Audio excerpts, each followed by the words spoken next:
So, today we're going to look at one of the most high-profile and brutal tragic incidents in the history of the United States. That phrase, hesitation is like death, comes to mind. In our story today, this has a real meaning because two young people died because police officers were too slow. During the court case that followed, it was said over and over that the police followed procedures and waited 24 hours after the missing person was reported.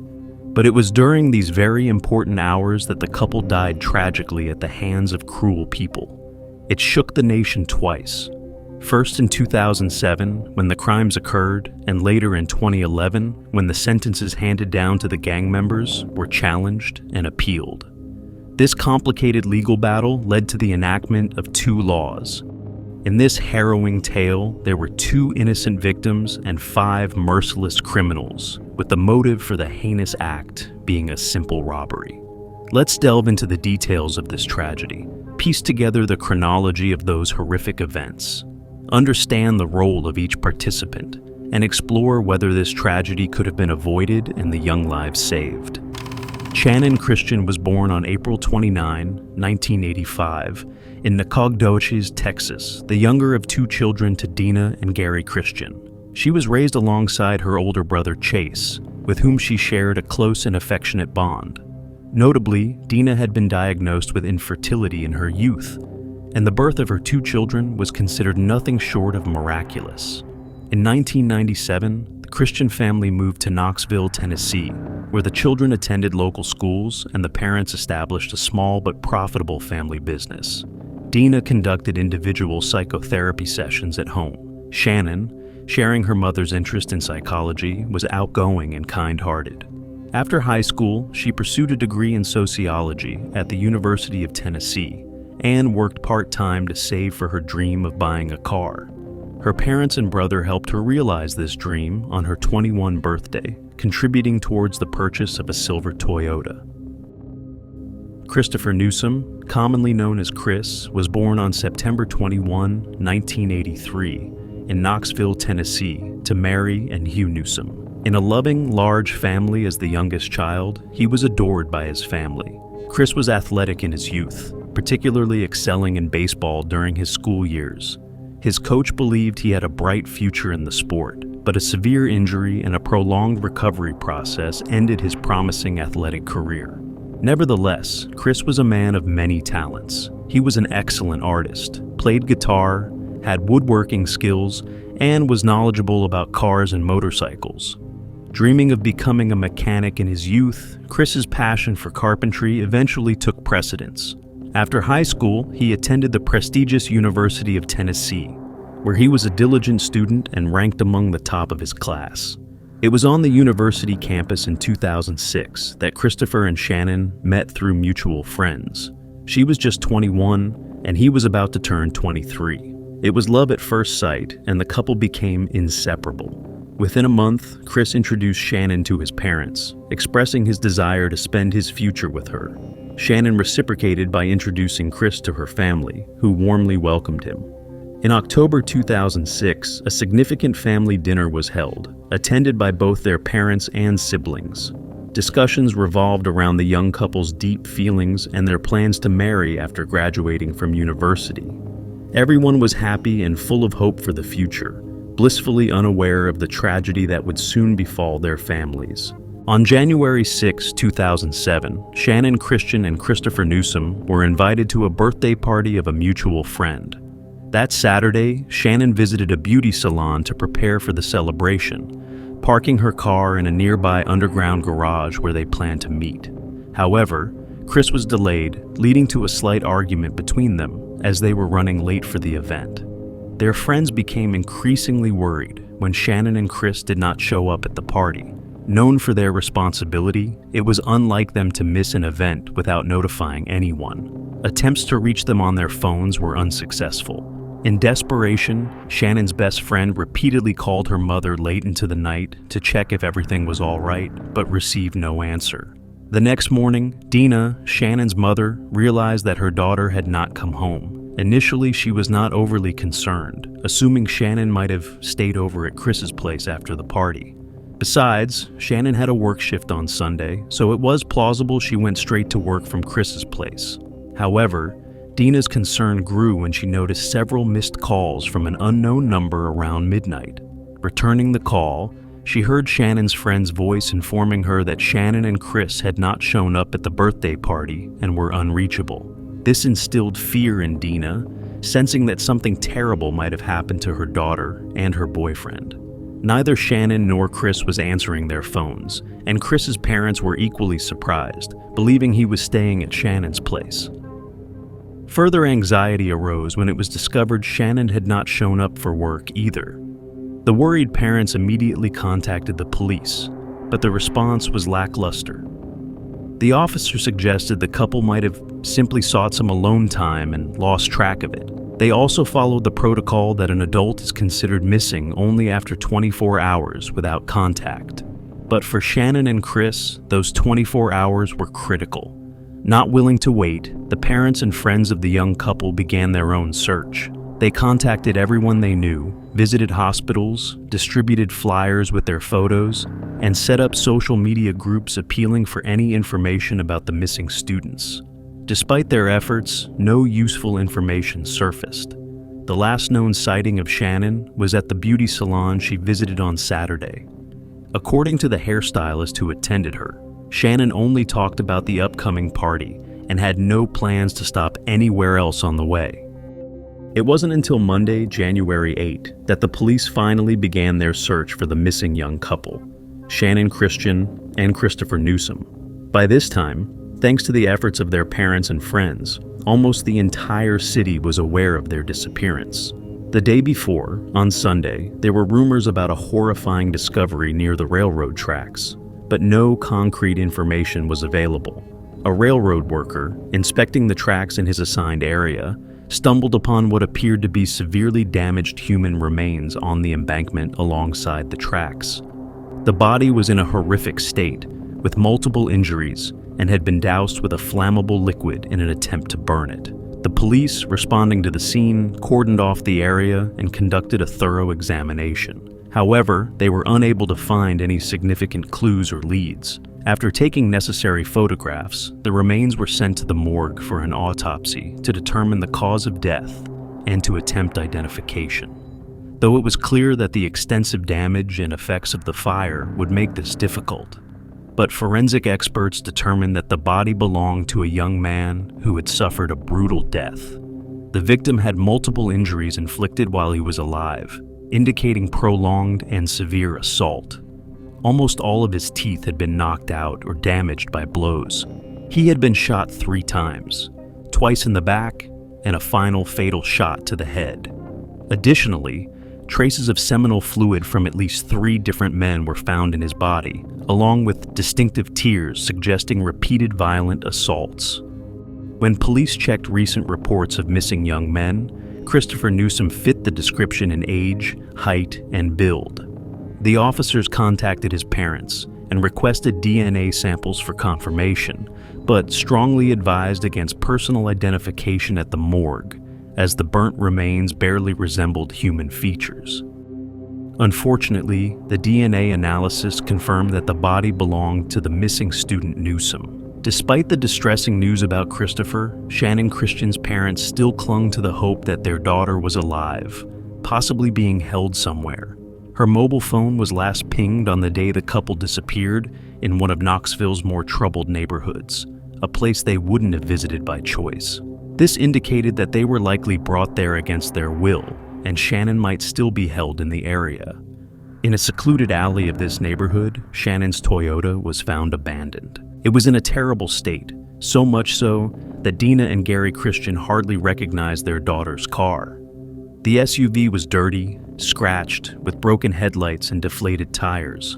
All of Shannon's personal belongings were missing from the car, which was littered with cigarette butts, and the seats were torn and stained. The driver's seat was pushed far back, suggesting that a large adult male had been the last one to drive it. A crumpled envelope with the address Chipman Street was found on the floor between the seats, likely dropped by the perpetrator. A local witness reported seeing 4 African-American males driving the SUV that Saturday evening, a vehicle that stood out in that area.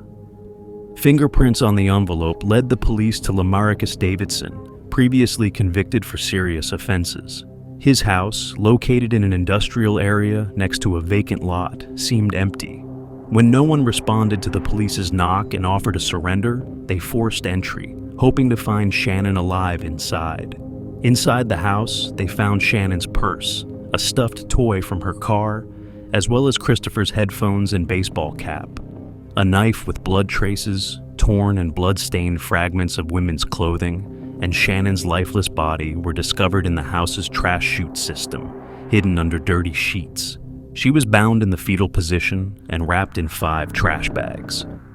Experts later concluded that she likely passed away in the early hours of Monday, January 8. This tragic finding suggested that if the police had begun their search immediately after the missing persons report rather than waiting for 24 hours, Channon might have been saved. The condition of Channon Christian's body was a horrifying sight, even for seasoned forensic experts, as there was not a single untouched area on her. Channon was covered from head to toe with bruises, abrasions, cuts, and cigarette burns.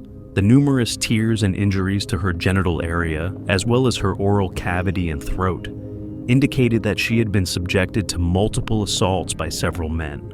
Channon sustained a serious head injury and internal bleeding in the abdominal area, likely resulting from being kicked.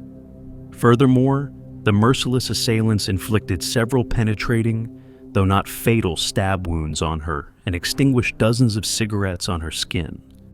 In a brutal attempt to destroy DNA evidence on her body, the perpetrators doused her with household bleach, paying particular attention to bleeding wounds and her genital area. She was also forcibly made to ingest bleach.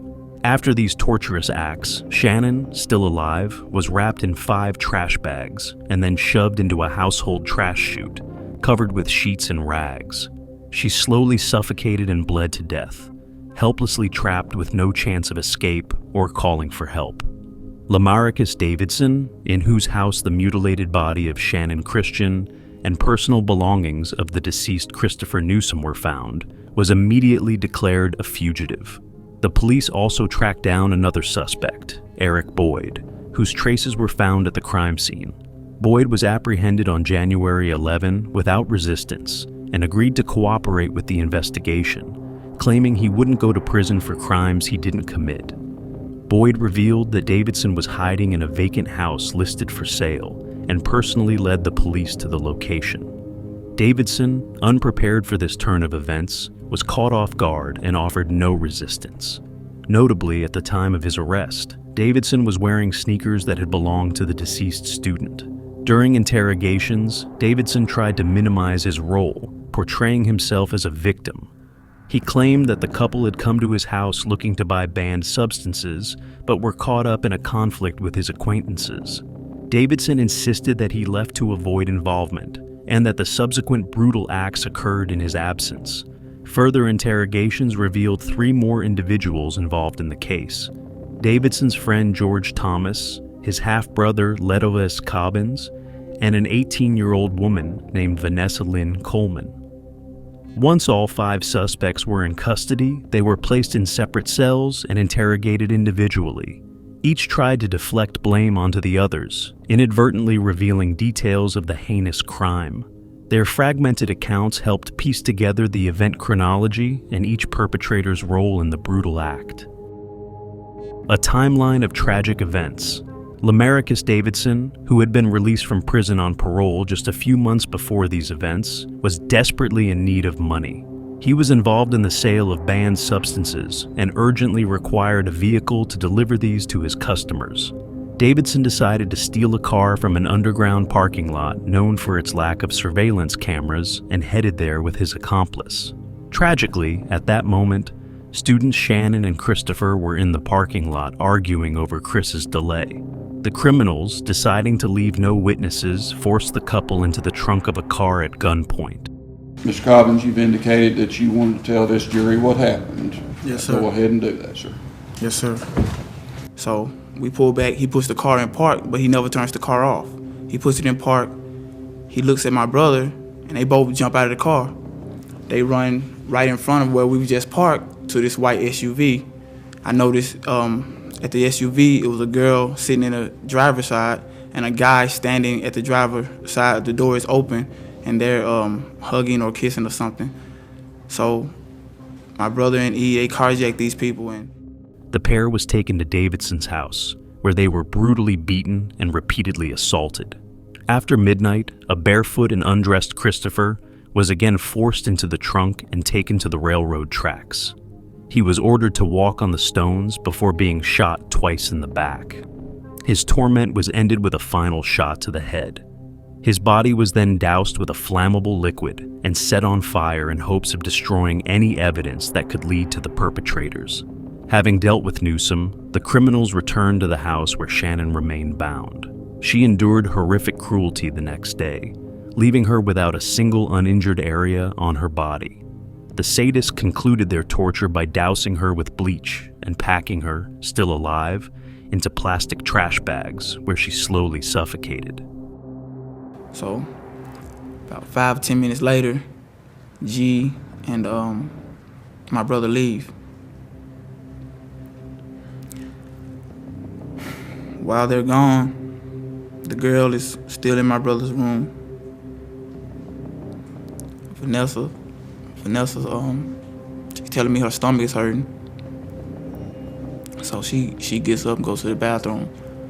I tell her that I'm finna go and check on the girl. As I go and check on the girl, I ask her, is she okay? She asked me, could she get some water? I brought her some water out of the refrigerator. When I went into the room, she's laying on the air mattress with her hands bound over her head. She's laying on her back. Her hands are tied, still tied like this, and tied to a duffel bag full of free weights and books and stuff. Same thing with her feet. Her ankles are tied, and it's tied to a duffel bag. It's tied to a duffel bag with weights and books in it. So I untied her hands. Well, I didn't untie her hands. I untied the string that was going to the duffel bag. I untied it so she could sit up and drink the water. I gave her the water. She drank the water like that. She asked me what's going on. I said, I don't know. She asked me where her boyfriend is. I said, I don't know. She asked me could she smoke a cigarette. Her cigarettes and her purse was sitting on the bookshelf behind me. I could see a pack of red and white Marlboros on the book stand.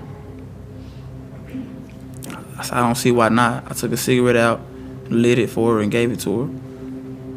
She asked me, why were we doing this? I told her, it's not me. It's not me. It's not me. I don't have anything to do with this. Matter of fact, we're being held here against our will, just like you are. The only difference is that you're tied up and we're not. So she started asking me.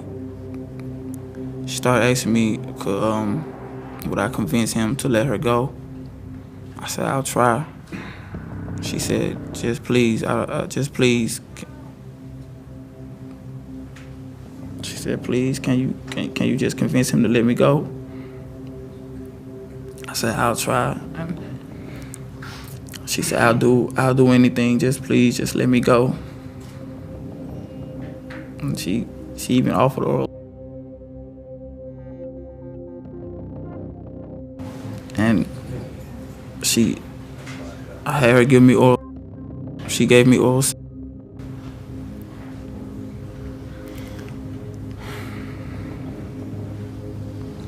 As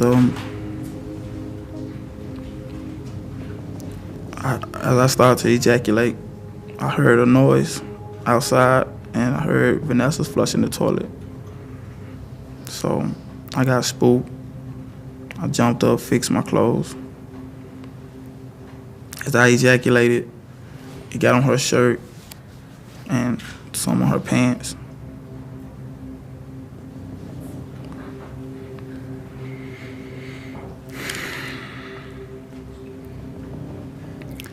I fixed myself. I fixed my clothes.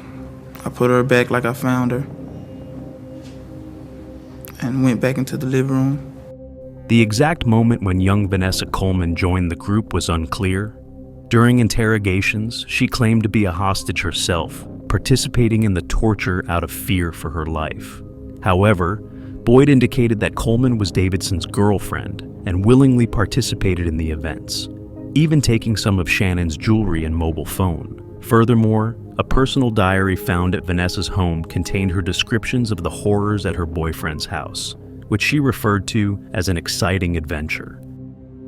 During the investigation, it was established that Lamarcus Davidson, born in 1981, was the leader of the criminal group and the primary instigator of the brutal acts against the innocent victims. Davidson tried to deflect blame and downplay his role in the atrocities, attempting to shift responsibility onto the deceased themselves. Davidson claimed that the couple came to his house to buy banned substances and later suggested engaging in rough intimacy with him and his friends, a situation he said spiraled out of control. Remarkably, the defendant's lawyers latched onto this version, attempting to tarnish the reputations of the deceased in court. The parents of the victims later expressed immense emotional anguish over these claims. Nevertheless, Davidson was found guilty on 40 counts, including assault, kidnapping, robbery, and particularly cruel and premeditated termination of life, among others. The jury unanimously decided that Davidson deserved the death penalty for his heinous acts. Letalvis Cobbins, born in 1982, faced the death penalty for his role in the torture, assaults, and involvement in the termination of life. However, he was ultimately sentenced to life imprisonment without the possibility of parole. George Thomas, born in 1983, received a similar life sentence for his involvement in the same crimes, with no chance of release. Eric Boyd, considering his cooperation with the investigation and assistance in capturing Davidson, was sentenced to 18 years of imprisonment. The relatives of both victims found this sentence outrageously lenient. As for Vanessa Coleman, born in 1988, the only female participant in the atrocities, the investigation proved her involvement in the torture, assaults, and in Channon's tragic end. She was sentenced to 53 years in prison. In 2011, while the criminals were serving their sentences and Davidson awaited execution, the case took an unexpected turn. The presiding judge resigned, admitting to a substance dependency. His ability to conduct trials was questioned, and his verdicts over the last 2 years were annulled, leading to new hearings, including the case of Christian and Newsom. A new judge scheduled hearings for all 5 individuals involved in the student's tragic end. After the retrials, Davidson's sentence remained unchanged, death penalty. Cobbins continued to serve his life sentence without the possibility of parole. Thomas, however, received a life sentence with the possibility of parole after 51 years. Vanessa Coleman's sentence was reduced from the original 53 years to 35 years. Her appeal in 2014 was rejected, and parole was denied in 2017. In 2020, the parole board decided she would remain incarcerated at least until April 2032. Eric Boyd's situation changed most dramatically. Originally receiving a relatively short sentence for cooperating with the investigation, his involvement in the assaults and the tragic end of both victims was later proven. His retrial resulted in a life sentence without parole, with his accomplice Thomas testifying against him, revealing previously unknown details about Boyd's role. For his testimony, Thomas, who initially had the possibility of parole after 51 years, had his sentence reduced by 15%, contingent on good behavior. Boyd's attempts to appeal his new sentence were unsuccessful. He is currently serving his sentence in the Bledsoe County Correctional Complex. Davidson remains in the maximum security Riverbend institution, awaiting the execution of his death sentence. As previously mentioned, this trial garnered significant attention, widely covered in the press and leading to the enactment of 2 laws. The first was aimed at protecting victims from defamation attempts to shift blame onto them and portray them negatively. This was in response to the defense strategy of the accused and their lawyers, who tried to label the students as drug users and thrill seekers in a troubled neighborhood. These claims were completely false and caused immense pain and suffering to the victims' families. The second law eliminated the need for a judge's signature on a jury's unanimous verdict, which, if in place during this case, could have prevented the need for retrials and sentence reviews. The house Chipman Street, which became a torture chamber for the young couple, was demolished in the fall of 2008. A memorial was erected on the site in honor of Channon Christian and Christopher Newsom. In memory of Christian, a golf tournament and a Christian charity foundation were established, providing support to victims of violence. Similarly, a foundation in Newsom's name was created, holding annual memorial baseball tournaments at Halls Park and awarding a scholarship named after the deceased student and former baseball player. It's important to note that despite the public outcry and widespread attention, the media initially misrepresented details of the case, either accidentally or intentionally. Many believed that the variations in reporting and delayed coverage were influenced by racial motives, as the victims were white and the perpetrators were African American. However, the head of the Association of Criminal Writers and Editors noted, "I can't confidently say that this case would have received more attention if 5 white criminals had been accused of committing similar atrocities against 2 black individuals."